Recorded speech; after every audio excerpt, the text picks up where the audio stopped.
ماہرین نفسیات کے پاس اپنے مسائل لے کر آتے تھے، جو لوگ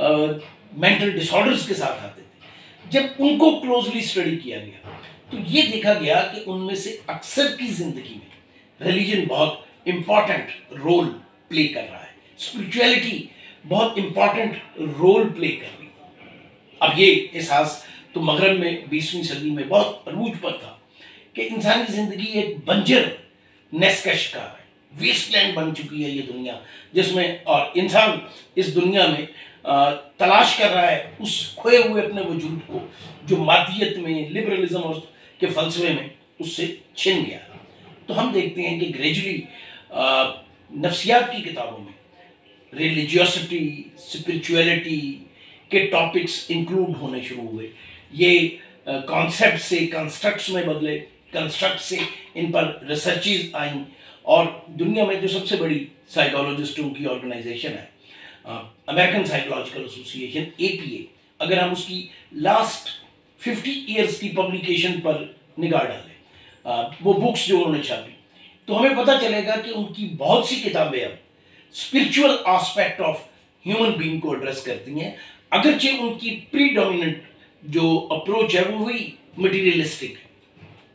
اچھا، یہاں سے ایک اور پہلو کا آغاز ہوتا ہے، اور وہ پہلو ہے نفسیات نان ویسٹرن کلچرز، اس میں ایک کلچر پاکستانی بھی ہے۔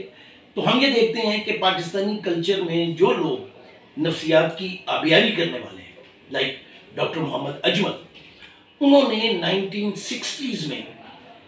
اس بات کو ریئلائز کرنا شروع کیا کہ یار یہ جو سارا انسان کا وجود ہے، اس کا جو کردار ہے، اس کی جو زندگی ہے، یہ صرف مادیت تک محدود نہیں ہے۔ تو ہم یہ دیکھتے ہیں کہ ڈاکٹر اجمل پہلے آدمی ہیں جنہوں نے اپنے کلچرل ہیریٹیج میں سے ان چیزوں کو شناخت کرنے کی کوشش کی جو ہیومن سائیکی سے، ہیومن اسپرچول لائف سے ریلیٹ کرتی تھی۔ اور آپ یاد رکھیے کہ جو ہمارا پرانا کلچر ہے، پرانی تحریریں ہیں، وہاں نفسیات کا لفظ استعمال نہیں ہوا، روحانیت کا لفظ استعمال ہوا، نفس کا آیا ہے، ٹرم آئی ہے۔ تو نفسی امراض اور روحانی امراض، یہ ایک پیراڈائم تھا جس میں ان کو ایکسپلین کیا جاتا تھا۔ تو اب ہم یہ دیکھتے ہیں کہ وہاں سے جو سفر شروع ہوتا ہے تو گریجولی ڈاکٹر اجمل جو ہے وہ صوفیزم کی طرف آتے ہیں، ہمارے وہ صوفیہ جن کی بہت بڑی کنٹریبیوشن ہے ہماری روحانی اور ثقافتی زندگی میں۔ تو ہم یہ دیکھتے ہیں کہ وہ آ کر لوگوں کو بتاتے ہیں کہ بھئی کس طرح ایک اچھی زندگی گزاری جا سکتی ہے، زندگی میں معنی کیسے پیدا کیے جا سکتے ہیں۔ تو یہاں سے وہ سفر شروع ہوتا ہے جو نفسیات میں انسان کے ٹوٹل بینگ، کلی وجود کو بحث میں لاتا ہے۔ اچھا، پھر ہم یہ دیکھتے ہیں کہ یہاں خود مغرب کے اندر بڑی تبدیلی آتی ہے، جیسے ہم میڈیکل ماڈل کہتے ہیں، اور جو میڈیسنز میں اور سائیکالوجیز میں استعمال ہوتا رہا ہے، وہ ماڈل یہ تھا کہ بھئی بیماری کیا ہے؟ کچھ علامات کا ہونا، اور اگر آپ وہ علامات ختم کر دیں تو بیماری ٹھیک ہو جاتی ہے۔ اور اس کے لیے ایک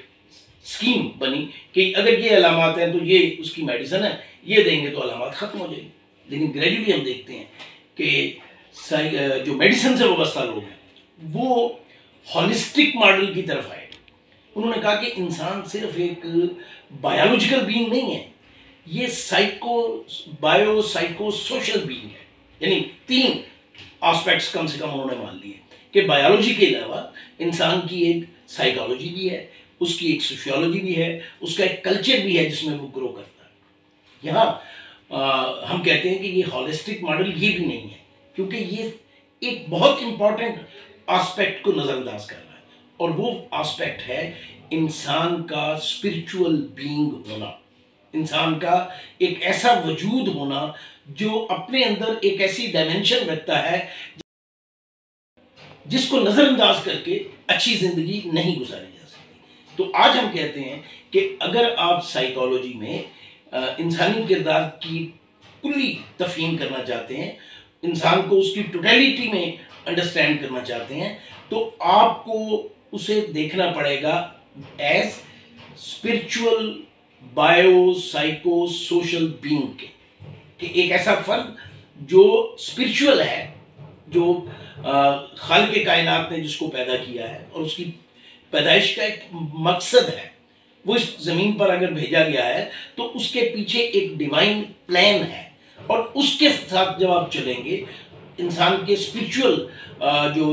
پارٹ آف لائف ہے اس کو امپورٹنس دیں گے، تو پھر آپ انسانی زندگی کو بہتر انداز میں سمجھنے میں کامیاب ہوں گے۔ اور یہ وہ میسج ہے جو ہم اپنی آج کی اس ویڈیو میں اپنے سننے والوں کو دینا چاہتے ہیں کہ never ignore your spiritual being. ہم اپنا اگلا ویلاگ یہیں سے شروع کریں۔